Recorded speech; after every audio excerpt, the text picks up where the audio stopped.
De acordo com a Associação Brasileira de Endometriose, entre 10% e 15% das mulheres têm idade reprodutiva, de mais ou menos 13 aos 45 anos, podem desenvolver a doença e tem 30% de chances de ficarem estéreis. Mas quem vai tirar as nossas dúvidas e já está conosco aqui a doutora Eugênia. Doutora Eugênia, para conversar. Eu já tenho umas perguntinhas básicas, inclusive de telespectador, que já tinha enviado para a gente. Primeira pergunta, o que é realmente a endometriose, doutora? Pessoal, bom dia, Márcia, bom dia, Fabíola, obrigada pelo convite. A endometriose, na verdade, é uma doença pélvica crônica, baseada em que alguns fragmentos do endométrio, que é uma camada interna que reveste o útero, caem no abdômen e promovem algumas reações inflamatórias e imunológicas no organismo da mulher. E por que ela é chamada de doença da mulher moderna? Porque hoje em dia, cada vez mais as mulheres estão adiando esse desejo de engravidar por conta de conquistas profissionais. E aí, consequentemente, elas deixam mais para frente esse desejo de engravidar e, consequentemente, ficam mais expostas aos ciclos menstruais e à doença. A gente tem uma foto aí, por exemplo, o útero normal e o que foi afetado. A endometriose seriam todos esses pontinhos vermelhos? Isso, exatamente. A endometriose, a causa dela ainda não se sabe completamente, mas o que existe em literatura é que algumas mulheres têm predisposição a desenvolver a endometriose e aí o que acontece é um fluxo retrógrado durante o período menstrual, que a descamação do endométrio sai pela vagina, mas também retorna para as trompas uterinas e cai no abdômen, atingindo ovários, atingindo as trompas, intestino, alguns órgãos pélvicos, e aí causa essa doença inflamatória. E quais são os sintomas? Como é que as mulheres elas poderiam saber se tem ou não esse tipo de problema?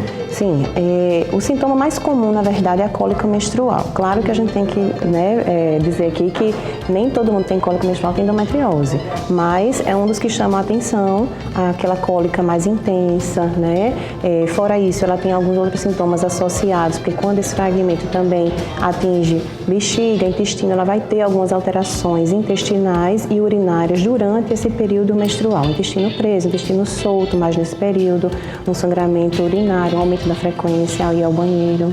Doutora, qual o melhor tratamento? E dá para se fazer cirurgia? Quando é que ela está indicada? Então, o tratamento ele é muito direcionado para o tipo da paciente, certo?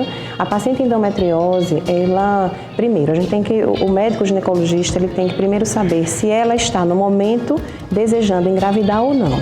Se ela não estiver desejando engravidar, existem medicamentos hormonais, pílulas anticoncepcionais, hormônios injetáveis, enfim, medicamentos que podem ajudar nesse processo, aliviando os sintomas. Todos eles com a intenção de suspender a menstruação. Mas também existe o tratamento cirúrgico, que é a videolaparoscopia, que é onde você realmente visualiza ali ao vivo e a cores na cirurgia os focos de endometriose e aí realizar o tratamento, mas não é indicado em todos os casos. E quais são os fatores que influenciam na infertilidade? Certo. A paciente que tem endometriose, esses fragmentos que a gente fala do endométrio, quando ele cai nas trompas, por exemplo, ele vai causar obstrução tubária, vai causar a tortuosidade das trompas, pode causar também alterações na questão do encontro do óvulo com o espermatozoide, tá? Que é a função da trompa essa, captar o óvulo que está saindo daquele ovário. Quando ela atinge o ovário, ela também dá alteração de qualidade de ovulação e também quando o embrião já está formadinho, ela pode atrapalhar na implantação dentro do útero. Mas, por exemplo, existem esses tratamentos, a mulher, às vezes ela tem endometriose, ela pode engravidar? Sim, sim.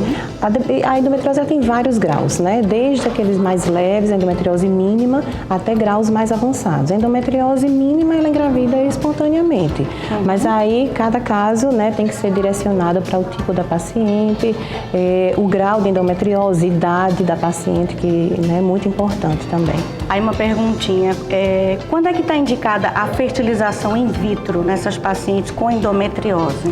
Bom, a fertilização in vitro ela é indicada naquelas pacientes acima de 35 anos, normalmente, que já tenha o acometimento dos óvulos, na verdade, tanto em quantidade como em qualidade, que a endometriose também influencia, né? E aquelas pacientes que têm um grau mais moderado, a gente já indica a fertilização. Mas a gente também pode indicar naquelas pacientes que têm abaixo de 35 anos, às vezes ainda não influenciou na qualidade do óvulo ainda a endometriose, mas já passou por alguns processos de tratamentos que repercutiu, né, com insucesso, ou um grau mais avançado de endometriose, a gente já parte direto para a fertilização.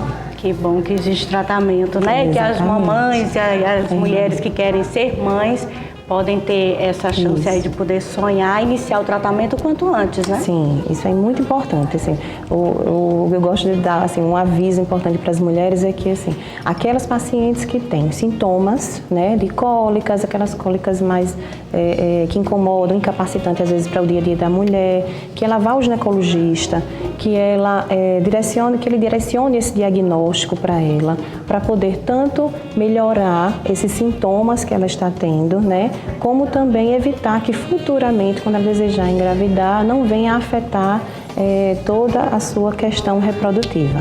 Ok, doutora, muito obrigado por suas explicações e depois a gente volta a falar de outros temas relacionados à mulher também. Pois é, infertilidade, que é uma coisa que as pessoas ficam meio, será que eu sou fértil, o problema é comigo, é com meu esposo? É um assunto bem interessante também, né? Verdade, obrigada, pessoal. Obrigada, doutora.